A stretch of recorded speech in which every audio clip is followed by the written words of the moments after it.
In the 21st century, the gravest threats to global security don't always come from states. In Syria, ISIS built a brutal state that wasn't, seizing territory, collecting taxes, and waging war on the world. In Mexico, powerful drug cartels have become a parallel state, seeking not to overthrow the government, but to corrupt and own it from within. And across Africa and into Ukraine, the Wagner Group, a private for-profit company with an army, has operated as a ghost force for hire, fusing corporate greed with state-sponsored violence. From quasi-states and criminal empires to modern mercenaries, these are violent non-state actors. And in this video, we're going to explore how these different groups attack the international system and challenge the very idea that only states can wage war. A violent non-state actor, or VNSA, is an organization that uses illegal force to challenge a state's monopoly on violence. Unlike NGOs or activists, VNSAs reject peaceful influence. Their defining feature is the organized use of violence to achieve their goals. While these organizations are incredibly diverse, we can better understand them by grouping them into three broad categories based on their primary motivations and objectives.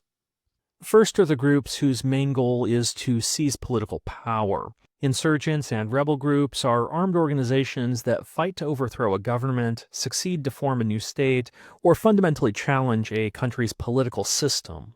They often seek to control territory and act like a proto-state, providing their own form of governance. Their primary fight is for political control.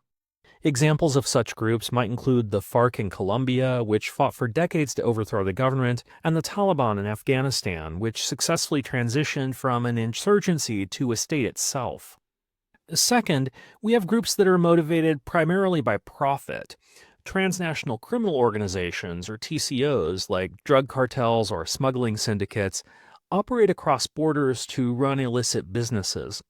Unlike insurgents, they don't usually want to overthrow the state. They want to corrupt it, co-opt it, or weaken it just enough to protect their markets.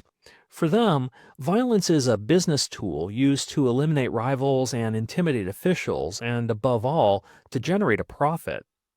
The Sinaloa cartel in Mexico, a multi-billion-dollar criminal enterprise whose violence is aimed at protecting its trafficking routes and hollowing out state authority from within, is an example of such a group. The third are the groups driven by radical political, social, or religious ideology.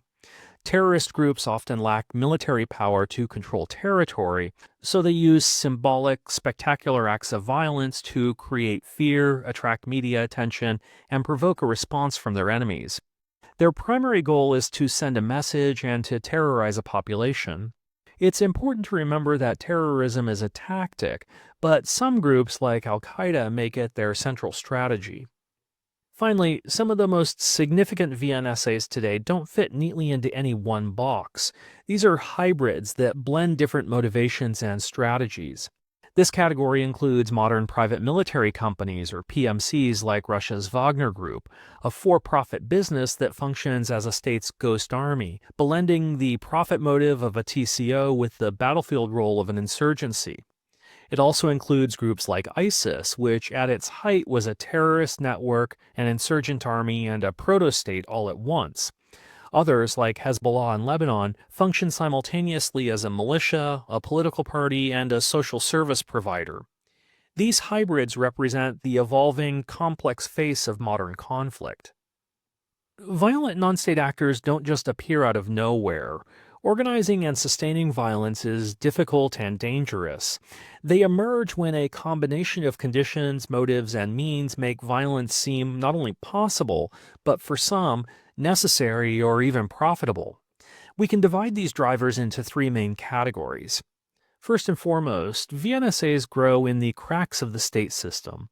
They thrive where the government is too weak to provide security, too corrupt to provide justice, or too repressive to allow for peaceful dissent. This creates a governance vacuum. In a classic failed state like Somalia after its government collapsed, warlords and militias like al-Shabaab step in to provide their own brutal form of order. In other cases, it's not state absence, but state abuse that sparks violence. The Syrian conflict began with peaceful protests, but the government's violent crackdown radicalized the opposition, leading to the rise of countless armed groups. In both scenarios, the failure of the state creates space for VNSAs to emerge as substitutes, protectors, or predators. Second, people need a motivation to fight. Scholars often frame this as a debate between greed and grievance. Grievance refers to the mobilization in response to injustice, like political, economic, or ethnic exclusion. The Tamil Tigers in Sri Lanka, for example, transformed decades of discrimination against the Tamil minority into a powerful armed struggle for independence. Grievance provides a powerful moral justification for violence. Greed, on the other hand, highlights the economic incentives for war. Access to lootable resources like blood diamonds in Sierra Leone or the drug trade in Colombia can make violence profitable, turning conflict into a vehicle for enrichment. In reality, most conflicts are a mix of both. Grievance provides the recruits, while greed pays for the weapons. Finally, local conflicts often need external means to grow into global threats. Globalization has been a massive accelerant for VNSAs. The internet allows for global recruitment and propaganda. International financial systems help move money, and porous borders allow the flow of weapons and fighters. This is how groups like ISIS turn a regional conflict into a global movement. Furthermore, VNSAs are often deliberately sponsored by states as proxies. External powers may find it useful to back armed groups to influence conflicts without deploying their own soldiers. Iran's longstanding support for Hezbollah in Lebanon is a key example. These external factors can pour fuel on the fire of local conflict, giving VNSAs the resources they need to survive and thrive. Once a violent non-state actor emerges, it must find ways to survive and fight. Lacking the large armies and advanced technologies of a state, VNSAs rely on a playbook designed to exploit their own strengths like speed and local knowledge, and the vulnerabilities of their opponents. We can group these strategies into three main areas. VNSAs almost never confront state armies head-on. Instead, they practice asymmetric warfare, using guerrilla tactics like hit-and-run attacks, ambushes, and IEDs to wear down a stronger foe. The goal isn't to win a single decisive battle, but to outlast the enemy by draining their resources and their political will. When possible, many groups seek to seize and control territory. This provides a safe haven, access to resources, and a chance to gain legitimacy by acting like a proto-state.